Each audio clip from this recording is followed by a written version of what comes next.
In the bird world, it takes a lot to attract a mate.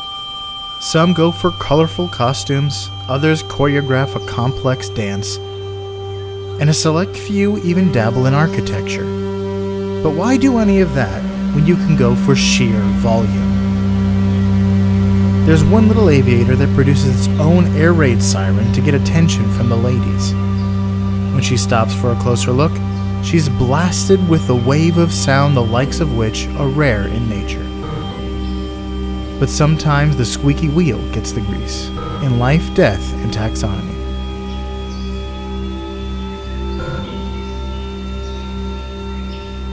Welcome back to Life, Death, and Taxonomy. It's your 30 minutes of interesting animal information. I'm Joe. And I'm Carlos. And today we're talking about a bird with perfect projection for a passeriform. But more on that later. Perfect passeriform projection is what you learn in every acting class. You mean like a warm-up? A warm-up, that's right. The early bird gets the warm-up. Perfect. See, I need this. Perfect projection for a passeriform. You need avian articulation classes. Nice. But yeah, we're talking about the passeriform. You're That's absolutely right.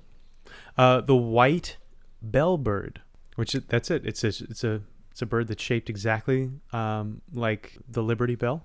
Mm-hmm. And that's the major fact. It's got a big crack in it. Has a really hard time flying, and that's about it. Not exactly. It looks. We'll get into what it looks like. What is it called besides white bellbird? So what we're gonna call it here is for plume the bellbird tolls. Nice. And I apologize for this in advance, but waddle with me. And we'll talk about waddles in a little bit. I actually despise that song, but it just fit as a nickname. Why do you hate that song? Because I don't like the way that it sounds, and I think that the dance looks ridiculous, and I hear it at every single wedding I go to. Really, it's made it into the archive of wedding songs, huh? Yeah, it's there because it's a song that everyone can easily dance to. So like the Walking by Yourself song or whatever, that and like Cotton Eye Joe and the Cha Cha Slide are the ones that have replaced the Electric Slide as the easy dance to songs. I mean, the wedding. I mean, this bird is dressed in white, so okay. Back to that. True. That's true. This is a white bird. Although the males are white, and we'll talk about the females later, and they are not white, so I don't know what that symbolizes. But let's taxonomize this for a second. Okay. Taxonomize this with me. Let's start with the kingdom, and I know this is going to be a big surprise because we like it, and we love it, and we're in it, and we got to have it, and we want some more of it. And you love it, and you're in it. It's Kingdom Animalia. Hooray! The phylum is Chordata, as all birds are, and also with all birds, the class is Aves. So I hope everybody's just, at this point, picked up on at least getting to the class part. And you heard us call it a passeriform, and that means that it's in the order Passeriformes, which we've been here before. The bowerbird is passeriform. I'm sure like there are some animals out there that would still even stump us as to the first three. Well, not the first one if it's an animal. The class for most of the ones that we do, the class is like I can get. Yeah, but like imagine Mammalia, Reptilia, Amphibia, Aves. They're pretty self-explanatory there. But I'm sure there's some like shapes from the ocean that I would be like, I don't know what that is. That a mollusk? Is it a crustacean? Is it a cephalopod? But we're not talking about the ocean. We're talking about the trees and what's in the trees, which are birds. So the order is Passeriformes. The phylum is, here we go, Cotingidae. The NG threw me off. I was like, I really don't see that combination of letters in Latin very often. Cotingidae. The genus is Procneus. It's pretty good. Mm-hmm. Like a Greek hero. And the species is albus. Yeah. So the binomial name is Procnius, Albus, Percival, Wulfric, Brian, Dumbledore. Dumbledore. Dumbledore. Yeah. What does albus mean? Does it just mean white? Like albino? Well, it's supposed to be alba, but because of the I don't know, they said it was the gender albus of genus. Also works. Yeah. I mean white, albino. Well, since we're in the business of naming things, it's time for my favorite part of the show, critter groups.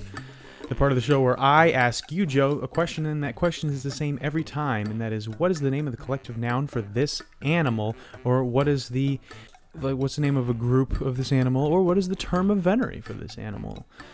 All the same question.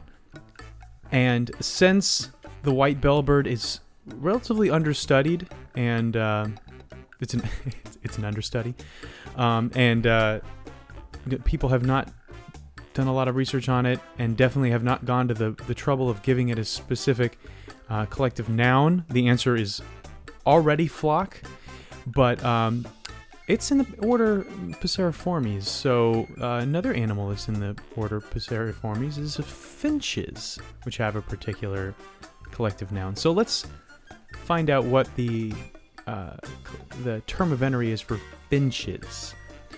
If you saw a group of them, would you say, hey, look at that A, trembling of finches, B, peck of finches, C, flutter of finches, or D, rabble of finches? What was the first one? Trembling. I'm going with trembling. I don't like it, but I'm going with it. Final answer? Yeah. Ding, ding, ding. Wow. You are correct. It was between it was the first and the last were what I was torn between. Yeah, flutter and peck seem like things I came up with, 5 seconds ago, but I definitely prepared this long beforehand. Sweet. Oh, good job. Another one in the W column. It's a trembling of finches. Well, congratulations. Woo! It is another one in the W column for you. So let's talk about where this thing lives, so we get a good geographical representation. The white bellbird lives in northeast South America. I know that sounds weird, but here are the countries. It's Guyana, French Guyana, Brazil, Suriname, Venezuela, and Trinidad and Tobago, which all together make up an area called the Guyana Shield, which sounds awesome. Mm-hmm. It's not awesome to be there right now, but it just sounds like a cool name. There are a lot of dense tropical and subtropical forests there, and that's where our boy the bellbird likes to hang out.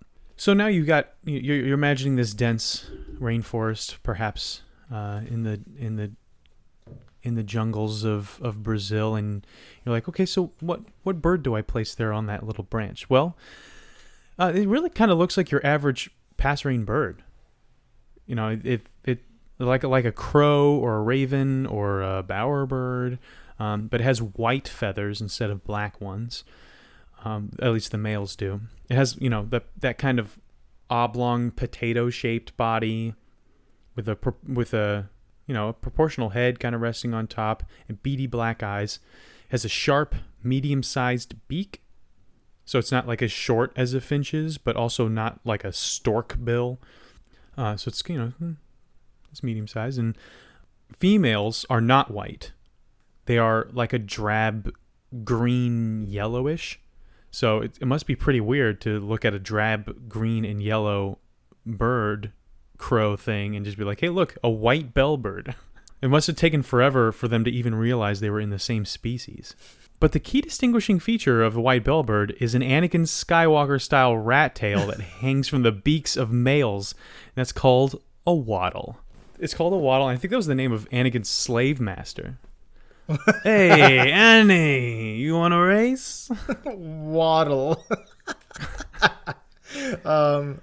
It doesn't look like it's good for anything.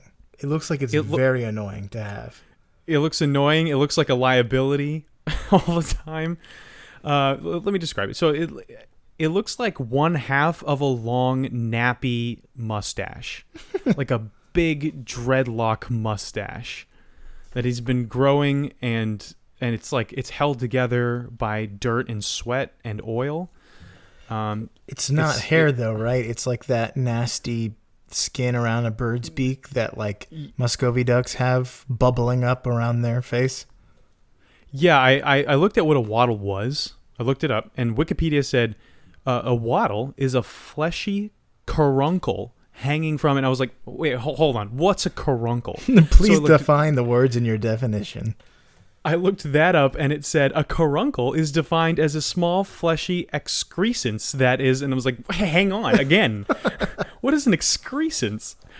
So I looked that up, and it's an unattractive or superfluous addition or feature. So, unattractive except for if you're Bellbird.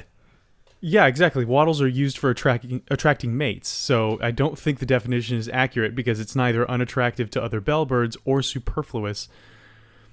It's superfluous in terms of their anatomy and the function of their body. But I mean, it's not vestigial. It serves a vital function, and it adapts to have a longer wattle. Bird, like the way a bird looks is largely determined by what the ladies like. A lot of animals are largely determined by what the ladies like. That's true. But the ones that just fight, like most mammals are just bigger and stronger because of that. Oh, bigger horns or antlers. Right. True. Very true. But basically a wattle, just think of those things that like roosters and turkeys have going around their hideous like faces. Mm-hmm. Not exactly the bellbird of the ball, are they? No, indeed. Unless you're Benjamin Franklin and you want a turkey to be the national bird. Well, he electrocuted turkeys with his electro gun back in the day. I thought that was Thomas Edison. No, that was Benjamin Franklin. Oh. Thomas Edison used the electro gun on an elephant. One of those things is kind of true. If by electro gun you mean giant pad of charged with electricity, then yes. Yes. I think electro gun for Benjamin Franklin was kind of this cloud jar. It was like a jar that could send like stunning frequencies out. We're really mixing fake facts and real facts together in a way that is untrustworthy. Yeah, no. Unless it's about animals, don't trust us. But even then, do your research. Back it up. But there are also birds called umbrella birds that use their wattles to amplify their calls, which is interesting. But basically, the bellbird's wattle is black. It's like its almost whole body length, and it hangs off of the side of the top of its beak, and it's just this long, thin, knotty rope kind of thing. It's black, and it has like these white little sections that I saw were called rosettes on it, which is like, ugh. But well, also like they move around, like they twitch like a bird does. They twist their heads really quickly, and this thing flings around all over the place. It definitely hits them in the face a lot. It's really floppy. It seems definitely like something that could easily get caught in things or other animals to grab. It's definitely a liability. There's actually a 3-wattled bellbird that actually looks like a Lovecraftian nightmare bird. Oh my! I want to. Is it called 3-wattled? The 3-wattled bellbird, and it has one coming out on either side of its beak, and then it has another one coming out of the very top. And usually pictures have it like in the process of doing one of its calls with its mouth open, and yeah, it just looks like it's been stricken with some like darkness malady that is reaching out to attack people. Yeah. And there's another bellbird called the bearded bellbird that makes me want to throw up a little bit because its entire underside of its beak and neck are just like these hanging stalactites. Whichever one comes from the ceiling. Stalactites hang from the ceiling. Okay, thanks. Stalactites. I'm looking at a picture of it. It's really gross. And these like this black, wiggly tentacles coming out of its face. It's like, It's like little Davy Jones. Yeah, it's like the Davy Jones bird. Keeping up with the Davy Joneses. So yeah, now we all know what a wattle is. Look up those pictures when you get the chance, everybody, because then you'll know what I'm talking about, and you'll never forget it. But it really is outside of the wattle. It really is your average passerine bird. But passerine birds can range in size drastically, from the tiny finch to the huge raven. So, where does the bellbird fall, Joe? Interesting you should bring that up. Welcome to the beloved Measure Up segment, the official listener's favorite part of the show. The part of the show that when we present the animal size and dimensions in relatable terms through a quiz for the whole family. And it's fun for the whole family. It's also part of the show that's introduced by you when you send in audio of yourself saying, singing, or chittering. The words measure up into ldtaxonomy@gmail.com. I decided to change it up because we're doing a bird. We tweeting. Yeah, tweeting. I've forgotten what words are since before Twitter. It really has changed our language. We do have a new Measure Up intro this week from one of our good friends, Julia, who you hear from her every week if you stay to the end of the episode. Without further ado, the listener's favorite part of the show. Measure up. I hope you get it right, Carlos. And with that vote of confidence. That's a lot of pressure. Well, she's not saying like you have to. She's just saying she hopes you do. Yeah, there aren't expectations. There are only hopes. I'm sure they support you either way. Good. Thank you, Julia. This is probably going to go poorly, but thanks, Julia. Let's talk about the male size. They're 28.5 centimeters or 11.22 inches. Females are slightly smaller at 27.5 centimeters. Actually, yeah. How many bellbirds go into the distance of the first long-distance telephone call? How many inches? 11.22. 11.22. Here's a hint. The call was sent on August of 1876 by Alexander Graham Bell, and it was one way. This is not the first ever time he ever made a call, transmitted his voice.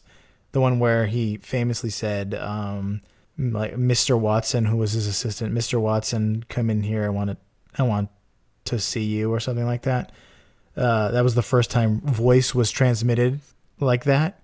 But that was from room to room, I think. I don't think that was even outside the same place. But this is two different places. Yeah, it would require laying down telephone line. So I can't imagine he called New York from Charleston or something like that. Yeah. All right, so I'm going to say he sent this 5 miles. That's pretty far. I don't know what long distance means. Fine, 5 miles. That works for me. You said this thing was 11 inches, was basically a foot. It's not like long distance that we knew in the 90s when it's the call is long distance. That means it's from Japan. China. It's not like that. It means not in the same house.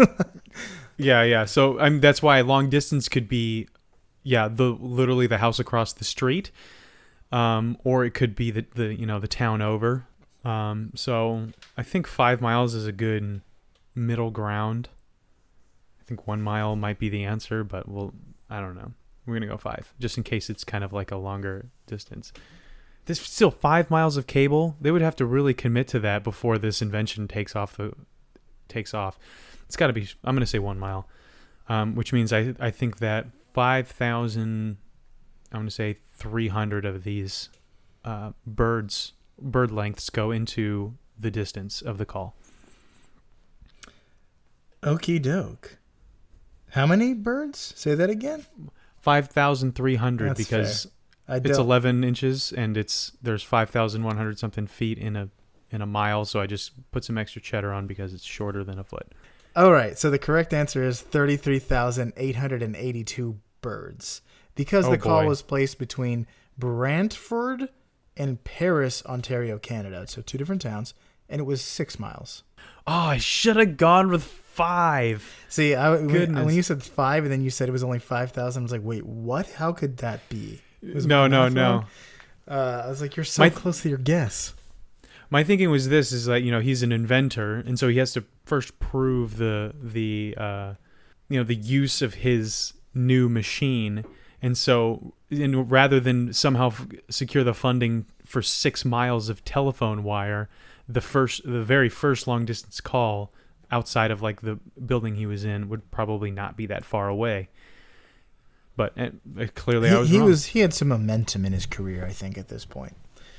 Yeah, the phonograph was really bolstering him at that point. Okay. Oh no! Wait. Thomas Edison came up with the phonograph. Never mind. Male. Let's talk about male weight.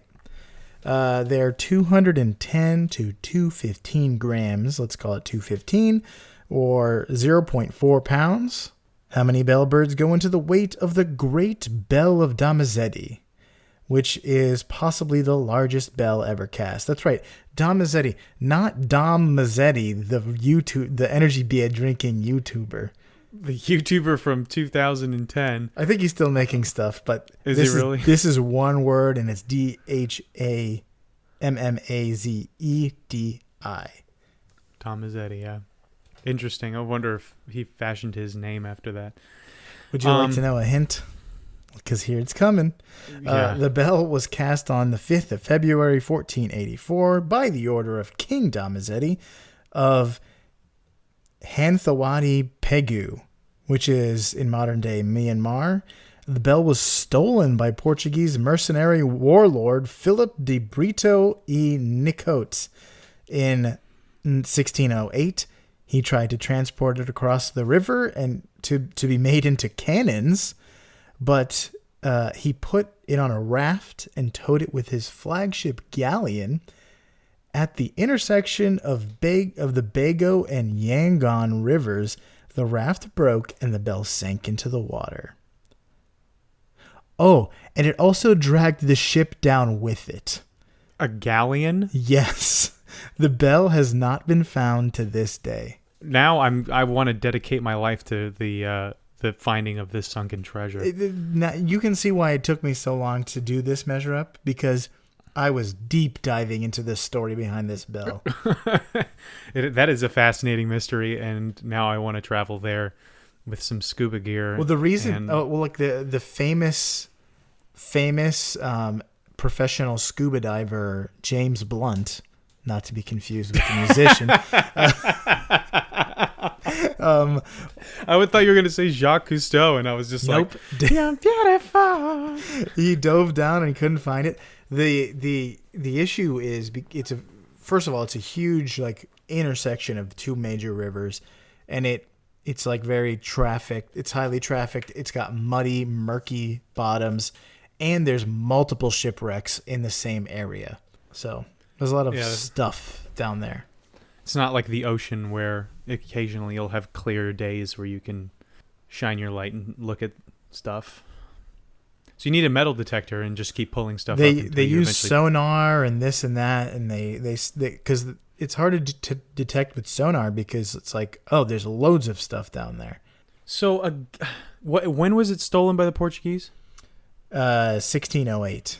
Okay, the age of sail, or at least the beginning of it. A galleon. It means it's got to be heavier than the anchor, right? It's like the anchor's super heavy, and that's supposed to just stop the boat from moving, but it doesn't bring the boat down. True, but I feel like anchors today, like we've talked about anchors before in this podcast. And but those anchors are the size of houses. Yeah, these galleon anchors are probably way lighter than the ones we have today. So I'm gonna say straight up ton, 2,000 pounds. And you said this is the Bellbird is 0.4 pounds, which is basically half a pound.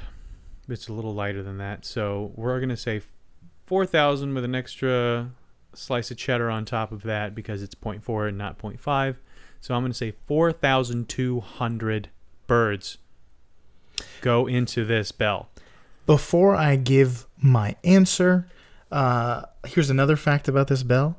When the King Damizetti wanted it to be cast, his magi, essentially his astronomer, said it's not a good time. It's the year of the Bell. It's the year of the shark, something crazy. So it's the year of something bad, and it's just if you build it, it's going to come out not making a sound. He built it anyway. It didn't come out not making a sound, but it did come out sounding terrible. Apparently, according to records, the sound was very unpleasant. So it was cursed at the start. I mean, since clearly I'm right and this is a 2,000 pound bell, I can't imagine it would sound that pleasant, especially if you're next to it. It also is supported, apparently has writing on it that no one knows how to read. There was a merchant that went to this, a merchant from Europe, I forget where, but he went to where the bell was, and he said that it had writing on it that no nation could interpret. The merchant knows all the languages? It's a dubious claim, to be sure. I wonder there's a lot of mystery surrounding this. I wonder if there's it's haunted and the ghost of it is still trapped underneath the bell in the bottom of the river, and there's a curse on it. And if you pick up the bell, then you'll turn into a zombie pirate and have to roam the seas. This bell is ripe for folklore. I hope we find it one day so that wherever it is, we'll have a lot of folklore around it. Yeah, that would be awesome. So what's the answer? The answer is 1,381,874.43 bellbirds. The bell was 655,000 pounds. Oh my goodness. I wonder if they're basing that off of how heavy it had to be to drag down a galleon, because we don't have it to measure now. That's over 600,000 pounds. It's not like they could have put it on a scale in 1608. It's interesting how they got that. I want to read more about this bell. But we can't talk about the bell anymore. We have to talk about the Bellbird. Okay. Do you have any fast facts? Not really. This is a heavily understudied bird. So I'll tell you its diet, and then we can move on to the major fact. Good. We're running out of time. So they mostly eat fruit. And in fact, according to the handbook of the best birds of the world, they only eat fruit. Subjective. Or the only... Oh, wait, I read that wrong. It's not the best birds of the world. It's the handbook of the birds of the world. But I so wish it was... Let's commit to writing the book of the best birds of the world. The handbook of the best birds of the world. According to Life, Death, and Taxonomy. And it's going to be like crude drawings by us, and we're like, this one's cool because of this, and then we move on. Well, yeah, so according to this handbook, they only eat fruit, and they usually pluck based on observation, they usually pluck the fruit off of trees while flying rather than perching first and grabbing the fruit after that. Okay. And that's it. But if they're anything like most passeriforms, they probably also eat insects. But that has yet to be confirmed. Because nobody wants to look at these guys for very long because they're hideous and have a giant dreadlock coming out of their nose. Well, that may change. Here's the major fact.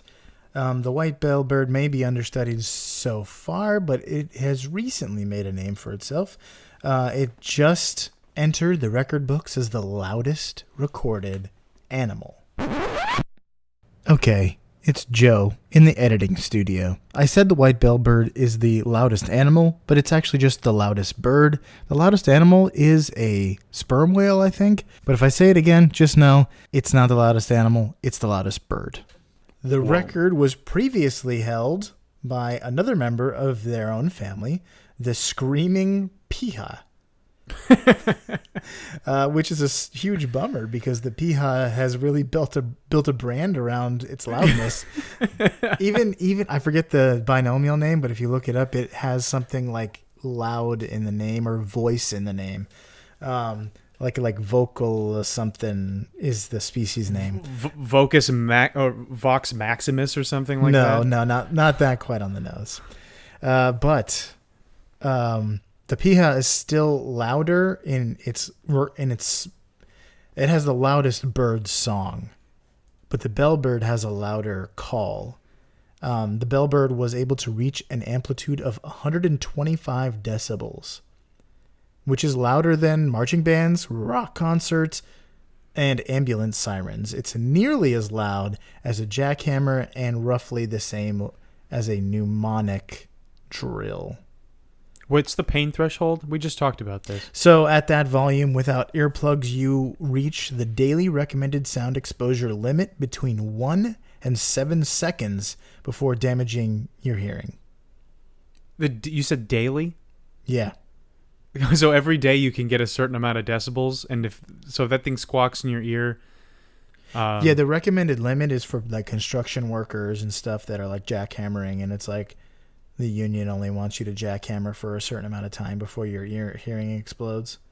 Before you probably not that dramatic, but just lose some hearing. I mean, they wear ear protection. There are measurements without earplugs, and there's measurements with hearing protection.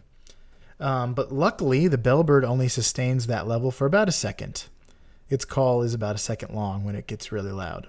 Apparently, like the mechanisms for the loudness can't be sustained, so that's why the piha still has the loudest bird song, which lasts longer than the bellbird's call, because the bellbird, just the nature of the physics of making sound, could only sustain that for a little tiny second. But the call... It tolls rather than sings. Yes. The call also sounds like a machine, not a bird. Have you heard it? I have heard it. It sounds like the shields are down on a Star Destroyer. It sounds like an alarm. I'll play it for the listener right now. Yeah, so it definitely doesn't sound like a bird. You wouldn't hear that. I think it would sound like a machine or construction or something. It also doesn't sound like a bell, at least in the conventional sense. It sounds like the bell that might release you from class or a fire alarm or something like that. Or from like Azkaban. Might release you from Azkaban. It sounds otherworldly. Yeah. It's just, it definitely, when I first heard it, I was like, this sounds like a fire alarm to me. I guess, yeah. It's like got a siren quality. And that fire alarms are like deafening, so I imagine this is pretty close to that. Birds make calls as a part of mating displays. Bird mating can be elaborate. And male birds compete with one another to attract females. See the bowerbird episode we've done. Most loud calls are designed to attract attention from far away, but that may not be the case with the bellbird. Researchers Jeffrey Podos and Mario Haft published a report in 2019 called Extremely Loud Mating Songs at Close Range in White Bellbirds. I wonder what that's about. You can't judge a book by its cover, though, so you have to read it. Research papers are always very on the nose with their titles. The report said that the bellbirds actually are very close to each other when they make this call. It's likely that the loudness is just an elaborate display of mating eligibility rather than a function of going for distance. So it's led to an ironic consequence. So the male's calls have gotten so loud that the females need to maintain distance despite being interested in the male. Males only call that loudly when the female is on a display perch, quote unquote, which is like when they're sitting on a perch watching or interested in the male. The report concluded by saying, "We propose that the bellbird females balance an interest in sampling males at close range with a need to protect themselves from hearing damage." They're like, all right. You can stop. I'm interested. Don't do it again, please. My brain is melting. So the males will call that loud when they're on the display perch, and in mid-song, when she reaches the display perch, they turn to face her directly to blast her with the sound. That's like, it's like, hey, baby, look how strong I am, and then just flinging your fists around. So she's like, I'm interested, but I really don't want to get too close. Wow, so strong, and also like, please, I'm scared for my own safety. You had me at blah. Yeah. So that's all I got. Quite an interesting loud bird. Yeah, interesting looking and interesting sounding for sure. So that is the white bellbird, folks. So for you out there in Podcastia, gird your loins, take a deep breath, and make a joyful screech like the white bellbird here in life, death, and taxonomy.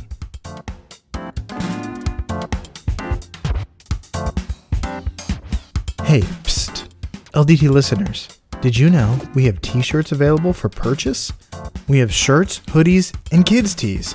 Just go to teespring.com/stores/taxonomy tees or go to ldtaxonomy.com/taxonomy tees and click the link. Thanks for listening, engaging, and maybe getting some merch.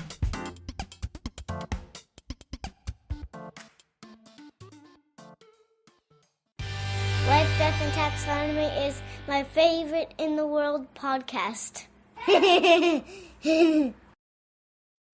Nice. I should have said, braid your waddle. Oh. It looks like a skin tag. A big one. I'll never get the bearded one out of my head, though.